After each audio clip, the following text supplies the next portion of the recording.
yéen a ngi déglu RIP FM. En tant que média, la RIP FM remplit principalement toutes ses fonctions, à savoir informer et divertir. De ce fait, la RIP FM constitue un moyen efficace d'information.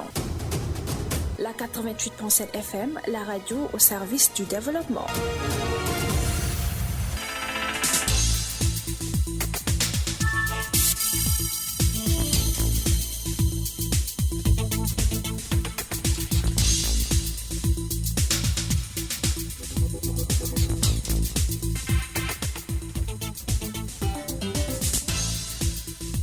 Le journal sur RIP FM. Le journal sur RIP FM. Le journal sur RIP FM. Le journal sur RIP FM. Bonjour à toutes et à tous, ravi de vous retrouver et merci de nous avoir choisis pour vous informer. Voici le grand journal et c'est parti pour les titres. Mam Yacine Diagne Seck, RIP FM. À la une, dans le cadre du partenariat de l'ONG Symbiose avec Ecologio, une session de formation a réuni plusieurs représentants de coopératives venus de différentes localités afin d'outiller les participants sur les bonnes pratiques administratives. Nous y reviendrons. Et puis le ministre de l'Éducation nationale a décidé de remplacer les tableaux noirs par des tableaux blancs. C'est ainsi que le lycée Maba Diakhouba de Nioro a récemment reçu 33 tableaux blancs accompagnés de marqueurs et d'effaceurs. S'en suivra la page sportive de Babacar Ndao qui va mettre fin à cette grande édition de la mi-journée. Voilà, c'est tout pour les titres. Le développement, c'est tout de suite. Le journal avec Mam Yacine Diagne Seck. Bienvenue. Pendant 2 jours, les 20 et 21 octobre, les membres des coopératives agricoles se sont réunis à Wakunguna pour renforcer leur capacité en gestion administrative et organisationnelle, un volet essentiel pour assurer la bonne gouvernance de leur structure. Cette session de formation a été organisée par 2 partenaires, à savoir ONG Symbiose et Ecologio. À la fin de cette formation, les participants ont exprimé leur satisfaction et se sont engagés à mettre en pratique les connaissances acquises. Compte rendu Cheikh Ibrahima Thiam. Dans le cadre du partenariat de l'ONG Symbiose avec Ecologio, une session de formation a réuni plusieurs représentants de coopératives venus de différentes localités. L'objectif principal était d'outiller les participants sur les bonnes pratiques administratives, la tenue des registres, la gestion financière et la transparence dans la prise de décision, a expliqué Ndeye Noëlla Thiaw, formatrice. En fait, cette formation sur la gestion administrative et financière avait pour objectif de renforcer les capacités des organisations en matière de gestion administrative et financière destinée aux organisations de producteurs, plus précisément de développer une meilleure compréhension de la gestion administrative et financière. De son côté, l'ANCC, producteur Andra Mescal, a tenu à remercier les formateurs pour la qualité de l'accompagnement et la pertinence des échanges. Je suis agriculteur, né et ayant grandi dans l'agriculture. Il y a la théorie et la pratique et nous sommes réunis aujourd'hui pour renforcer nos capacités. Nous remercions vivement les organisateurs pour cette belle initiative. Quant à Madoubé, gestionnaire de base de données à Wakunguna, il a souligné que cette formation est venue à son heure, répondant à des besoins réels des coopératives. La formation est venue à son heure et s'est déroulée de manière très satisfaisante. Franchement, tout est bien. J'invite tous les participants à mettre en pratique les connaissances que nous avons acquises. Au terme de la session, les bénéficiaires ont exprimé leur satisfaction et se sont engagés à mettre en pratique les connaissances acquises afin d'améliorer la performance et la crédibilité de leurs organisations au niveau local. La fin de la saison des pluies dans le centre du Sénégal est prévue pour la 2e décade d'octobre. Toutefois, des pluies résiduelles localisées pourraient encore se manifester après cette période, signe d'une variabilité climatique persistante dans le département de Nioro. Les cumuls de pluie sont jugés normaux, bien que quelques insuffisances aient été relevées dans certaines localités, a indiqué M. Aronadia, chef de la station météo de Nioro, lors de son entretien avec Maman Dardodien. Les cumuls pluviométriques varient selon les localités. Cependant, une quantité importante de pluie a été enregistrée dans le département de Nioro. A relaté M. Aronadia, chef station météo Nioro. Situation actuelle, La situation des cumuls de pluie varie selon les localités. C'est normal pour Gentikay, Kermadiabel, Prohan, Taïba Niassène et Santi Thiamène. Déficitaire pour Nioro, Kaymor, Dabali, Darussalam et Paoskoto. Et excédentaire pour Wakanguna, Sabouya, Dramescal et Kermaba. Monsieur Dia a également précisé la date prévue pour l'arrêt des pluies dans la zone. Au niveau national, la fin de la saison des pluies a été annoncée comme normale. Et pour la zone centre, comprenant Kaolack, Fatick et Kaffrine, la saison était prévue de se terminer le 20 octobre. Face à cette situation, il recommande aux producteurs agricoles de prendre les bonnes décisions concernant les récoltes afin d'éviter certaines pertes liées aux intempéries. Les producteurs sont donc conseillés d'attendre la fin du mois d'octobre avant de démarrer leurs activités de récolte.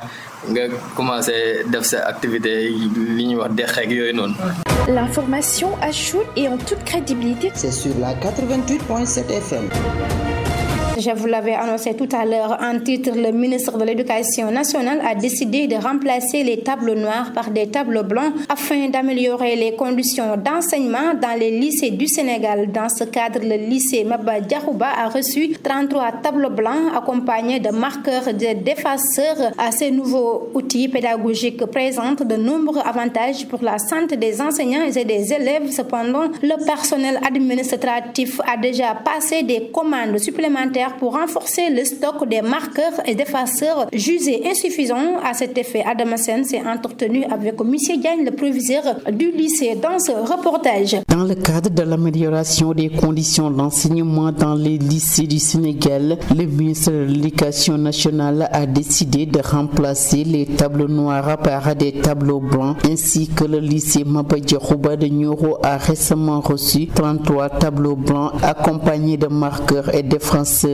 selon M. Diagne, le proviseur de l'établissement. Le ministère de l'Éducation nationale qui a décidé cette année de remplacer le tableau noir par le tableau blanc. Nous avons 33 salles, donc nous avons reçu 33 tableaux blancs, plus les marqueurs et les effaceurs. Nous avons déjà fixé ces tableaux blancs et aussi il faut saluer l'initiative. Je remercie les autorités de tutelle. À cette occasion, le proviseur a souligné les nombreux avantages de ces nouveaux outils pédagogiques, aussi bien que pour les enseignants que pour les apprenants. Tableau bu weex bi bindukaay bi muy marqueur bi moom mooy gën a baax ci wér-gu-yaramu professeur bi parce que craie bi dafa bëri poussière. Ça met à l'abri les enseignants contre le risque de la poussière de la craie qui peut souvent générer des maladies cancérigènes. Donc ça va aider les professeurs en tout cas à mieux faire leur enseignement. Et pour la visibilité aussi, ça va aider les élèves. Ndax ñi nga xam ne dañoo am problème de vision parce qu'il est beaucoup plus facile de lire sur un tableau blanc que de lire sur le tableau noir. Cependant, le personnel administratif déplore la quantité insuffisante des marqueurs et défenseurs reçus. Des commandes supplémentaires ont déjà été passées afin de renforcer le stock. Les marqueurs et les défenseurs reçus sont en quantité insuffisante, mais on a déjà passé des commandes pour renforcer le stock.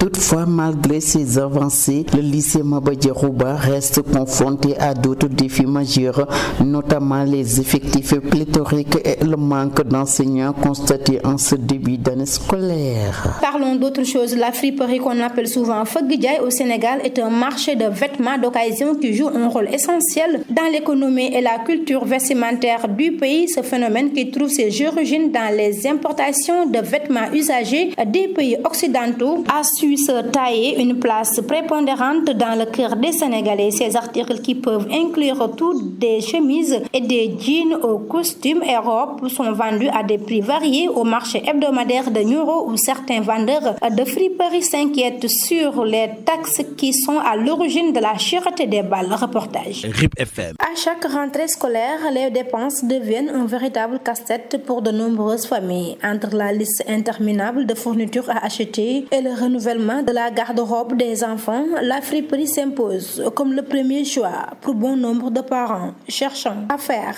des économies. Les clients viennent en masse et nous en profitons avec la vente de balles, de pantalons, de body et de cargo. Avant d'exposer les vêtements, nous les trions soigneusement pour repérer les plus beaux articles. Les prix varient entre 1000 et 3000 francs selon la qualité du produit.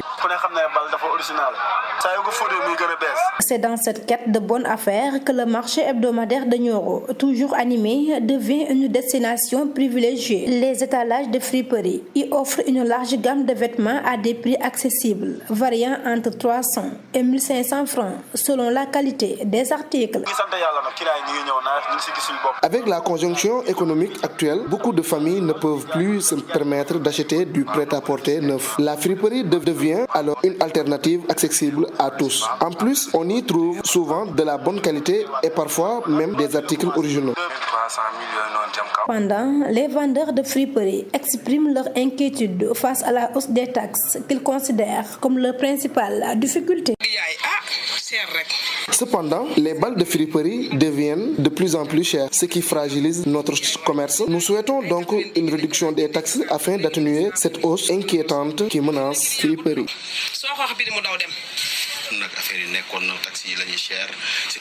Restons toujours au marché hebdomadaire de Nioro. La vente de poissons devient de plus en plus difficile. Les vendeurs affirment rencontrer de nombreuses difficultés pour écouler leurs produits, ce qui provoque des problèmes de versement et une baisse de rentabilité. Selon eux, la caisse de poissons qui contenait auparavant plus de 2 bassines n'en remplit plus qu'une seule aujourd'hui. Les prix varient entre 19 000, 28 000 et 30 000 francs CFA selon les espèces, tandis que l'État se vendent entre 500 et 2000 francs CFA. C'est ce qu'ont confirmé plusieurs vendeurs de poissons rencontrés dans ce reportage signé Nyahana Tunkaranyay. Bien que ce métier puisse paraître simple, la vente de poissons devient aujourd'hui de plus en plus compliquée. Selon Penda Sissé, vendeuse de poissons au marché de Nioro, il était plus facile de vendre en période de fraîcheur qu'actuellement où la chaleur rend la conservation du poisson difficile. À l'heure actuelle, les poissons sont devenus très chers comparés à la période de fraîcheur. Les vendeurs, tout comme les clients, sont épuisés face à cette situation. D'après plusieurs vendeurs, les prix de certains poissons connaissent une hausse importante. La caisse de Kobo se vend aujourd'hui à 28 000 francs, celle de Yaboy à 30 000 francs et il ne s'agit même plus de grandes caisses comme avant. C'est pourquoi les vendeurs préfèrent désormais vendre par tas à 500 francs, 1000 francs ou 2000 francs selon la qualité du poisson. La vente est difficile. Parfois, le poisson guise acheté à 19 000 francs, la caisse ne rapporte que 1000 francs l'unité à la revente. Cependant, des difficultés ne manquent pas. Le marché de Nioro est devenu particulièrement compliqué. Les poissons sont chers et les légumes le sont tout autant. Selon certains vendeurs, si le marché disposait d'un centre de distribution de poissons, les choses seraient sans doute plus faciles. Aujourd'hui, une caisse qui faisait autrefois 2 bassines de poissons ne remplit plus qu'une seule, le reste n'étant que de la glace. Selon toujours cette vendeuse, il existe désormais 2 prix sur le marché car les jeunes vendeurs en Jakarta fixent souvent leurs tarifs à leur manière, ce qui crée une différence de prix et entretient la confusion parmi les clients.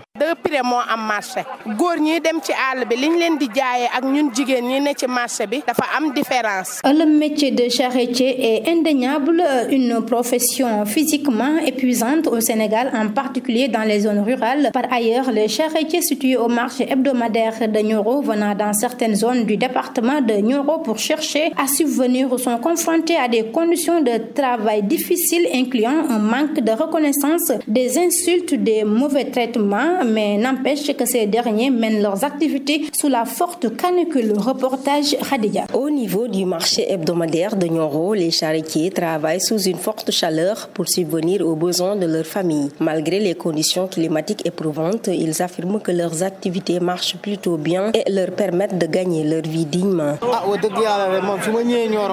Ici, à Nioro, mon activité de transport avec la charrette marche plutôt bien car elle me permet de nourrir ma famille. Parfois, c'est difficile, mais je rends grâce à Dieu. Il faut reconnaître que notre travail est pénible, surtout sous le soleil. Cependant, ces travailleurs du quotidien rencontrent de nombreuses difficultés, notamment au niveau de la circulation avec le manque d'organisation. Nous, les charretiers, rencontrons plusieurs difficultés. Souvent, c'est nous-mêmes qui en sommes à l'origine car il n'y a pas d'ordre dans la circulation. Chacun fait ce qu'il veut, ce qui provoque des embouteillages. Cependant, certains transporteurs nous facilitent le travail. Le véritable problème se trouve au niveau du contrôle par les forces de sécurité. À cela s'ajoute aussi nous souhaitons vraiment disposer d'un garage réservé aux charretiers afin de mieux organiser notre travail et d'exercer notre activité dans de bonnes conditions. Toutefois, ces hommes continuent de travailler avec courage et détermination pour satisfaire leurs besoins, surtout en cette période de forte chaleur. Ils appellent ainsi les clients à faire preuve de plus de compréhension afin de leur faciliter la tâche. La page sportive sur RIP FM. C'est avec Babacar Ndao, 12 ans, bonjour. Bonjour, Ballon d'Or africain 2025, Iliman Ndiaye et Pape Matar Sarr nominés. La Confédération africaine de football a dévoilé les 10 joueurs en lice pour le Ballon d'Or africain 2025 et le Sénégal est à l'honneur avec Pape Matar Sarr et Iliman Ndiaye. Le Maroc est également présenté par Hakimi et Lamouchi. Et puis CAF au 2025, Edouard Mendy et Marco Diouf nominés pour le titre de meilleur gardien. Et le Sénégal pourra compter sur 2 représentants dans la course au titre de meilleur gardien africain de l'année. La Confédération africaine de football a dévoilé ce mercredi la liste des nominés masculins pour les CAF au 2024 où figurent Edouard Mendy et Marco Diouf. Parlons à présent des résultats de la Ligue des Champions avec des matchs joués hier. Le Barcelone a pulvérisé l'Olympiakos sur la marque de 6-1. Le Paris Saint-Germain mène par 7-2 face au Bayern Leverkusen et Villarreal Manchester City 2-0 en faveur de Manchester City. Dortmund Copenhague 4-2 en faveur de Dortmund. Arsenal mène par 4-0 face à Atletico Madrid. Newcastle Benfica 3-0 en faveur de Newcastle. PSV Eindhoven mène par 6-2 face à Napoli. Pour la journée d'aujourd'hui, la Ligue des Champions continue avec d'autres rencontres prévues. Karabakh jouera contre Athletic à 16h45. À 19h, Juventus de Turin se déplacera pour faire face au Real Madrid. Bayern de Munich jouera contre le club Bruges à 19h. À la même heure, Liverpool fera face à Francfort. Chelsea de son côté accueille Ajax. Atalanta jouera contre Slavia Praha à 19h. À la même heure, Olympique Marseille se déplacera pour Sporting et Monaco accueille Tottenham. Et c'est cet élément qui a bouclé cette page consacrée au sport. Le prochain rendez-vous est prévu dans un premier instant pour la version Wolof. RIP FM. Merci Babacar Ndao pour ces informations sportives qui ont bouclé cette grande édition de la mi-journée. Procédons au rappel des titres avant de nous quitter. RIP FM.